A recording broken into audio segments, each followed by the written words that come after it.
Hello दोस्तों, अस्सलाम वालेकुम। उम्मीद है आप सब ठीक होंगे। आज का जो हमारा लेक्चर है वो लेक्चर नंबर 9 है। ठीक है, तो आज का जो हमारे पास MCQ है कि भाई chromosomes were first observe by the German embryologist Walther Flemming.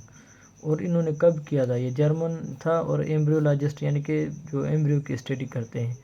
तो जब वो यानी कि सेलेमेंडर लार्वी को स्टडी कर रहा था, तो उसमें जब इन्होंने एक थ्रेड लाइक स्ट्रक्चर्स वाले कोई यानी कि जो है वो थ्रेड्स देखे, तो उनको उन्होंने नाम दिया था क्रोमोसोम का। ठीक है, तो ये 82 में जो है इन्होंने वो फर्स्ट जो है ऑब्जर्व किए थे। किसने? वाल्थर फ्लेमिंग ने। उसके बाद हमारे पास है कि the particular area of chromosome that an individual पजेज called its.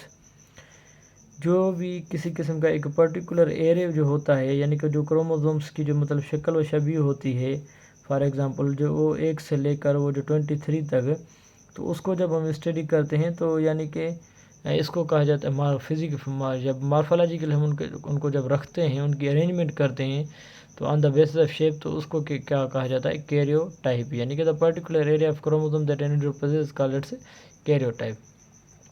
Chromosomes are composed of. Chromosomes असल में ये बने होते हैं DNA एंड प्रोटीन के बने होते हैं। ठीक है, तो मतलब DNA भी होता है और प्रोटीन भी होता है। जब प्रोटीन्स के यानी कि कोर पे जब DNA कोयल करता है, तो इसी तरह से जब ये कोयलिंग होती है, तो ये कोलिन बनाकर फिर सोलिनॉइड मॉडल बनाते हैं। फिर सोलिनॉइड मॉडल से आगे लेकर यानी कि एक सुपर कोयलिंग जो होती है, जिसको हम क्या कहते हैं? क्रोमोसोम कहते हैं। ठीक है, तो ये मतलब DNA और प्रोटीन्स के बने होते हैं। उसके बाद हमारे पास any typical chromosome the DNA is about. तो DNA क्या होता है? उनमें 40% जो होता है वो DNA होता है, और 60% जो होते हैं कौन से होते हैं? वो प्रोटीन्स होते हैं, यानी कि क्रोमोसोम्स के अंदर। तो ये इसमें यही आंसर जो है सही है। DNA है द प्रोटीन नेम्ड है। DNA में जो प्रोटीन होते हैं उसको क्या कहा जाता है? ये असल में हिस्टोन प्रोटीन होते हैं, जो 5 किस्म के होते हैं। H2A, H2B, H3, यानी कि 4 और H1 होता है। H1, H2A, H2B, H3 और H4, ये 5 किस्म के प्रोटीन्स होते हैं। यानी कि जो DNA की जहाँ पे क्या होती है? कोयलिंग होती है, और हिस्टोन प्रोटीन कहा जाता है। और ये क्या होते हैं? ऑलवेज पॉजिटिव इन नेचर होते हैं। DNA नेगेटिव होता है और ये पॉजिटिव आपस में कोयलिंग कर लेते हैं। Every 200 nucleotides the DNA duplex is coiled around a core of 8 stone protein forming complex known as। जब यानी कि DNA जो होता है 8 ऑफ यानी कि हिस्टोन प्रोटीन्स का जो ये कोर होता है, उनको ऊपर जब ये कोयलिंग करता है, तो उसको क्या कहा जाता है? अबाउट 200 न्यूक्लियोटाइड्स में। ठीक है, तो इसको असल में कहा जाता है न्यूक्लियोसोम। न्यूक्लियोसोम जो होता है ये वो कोर होता है जिसमें ऑक्टामर पे DNA जो कोयल करता है। ठीक है, उसके बाद है कि highly condensed portions of the chromosome chromatin is called as.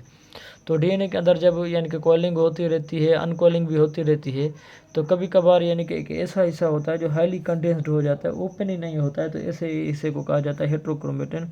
और ये यानी कि नॉन कोडिंग सीक्वेंस होता है, और ये नॉन फंक्शनल हो जाता है। और जो कोडिंग सीक्वेंस होता है, जो फंक्शनल होता है, वो लेस कंडेंस्ड होता है, तो ये इसको हम क्या कहते हैं? यूक्रोमेटिन। तो यहाँ पे जो सही आंसर है वो है हेट्रोक्रोमेटिन।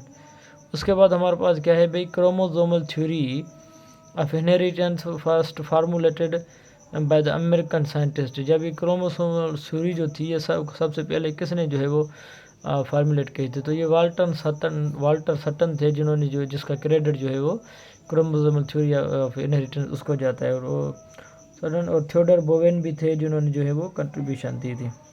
उसके बाद हमारे पास the bacteria that cause pneumonia, यानी कि नमूनिया जो करवाता है, तो उसको क्या कहा जाता है? असल में ये होता है स्ट्रेप्टोकोकस नमूनिया, जो इनका सही आंसर होता है। ठीक है, और स्ट्रेप्टोकोकस नमूना को जो है वो जब यानी कि फ्रेडरिच ग्रिफ्थ जो थे वो भी काम कर रहे थे इस पे। तो जब यानी कि स्ट्रेप्टोकोकस नमूना के 2 स्ट्रैंड्स होती हैं, एक वायलेंट होती है जिसको हम एस टाइप कहते हैं, मेक यानी कि स्मूथ कॉलोनीज, और दूसरा होते हैं आर टाइप, जो क्या करते हैं? वो रफ कॉलोनीज बनाते हैं, और ये क्या होते हैं?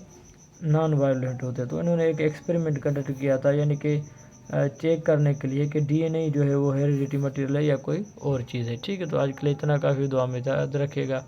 इंशाल्लाह नेक्स्ट लेक्चर के साथ आपके साथ हाजिर होंगे। शुक्रिया।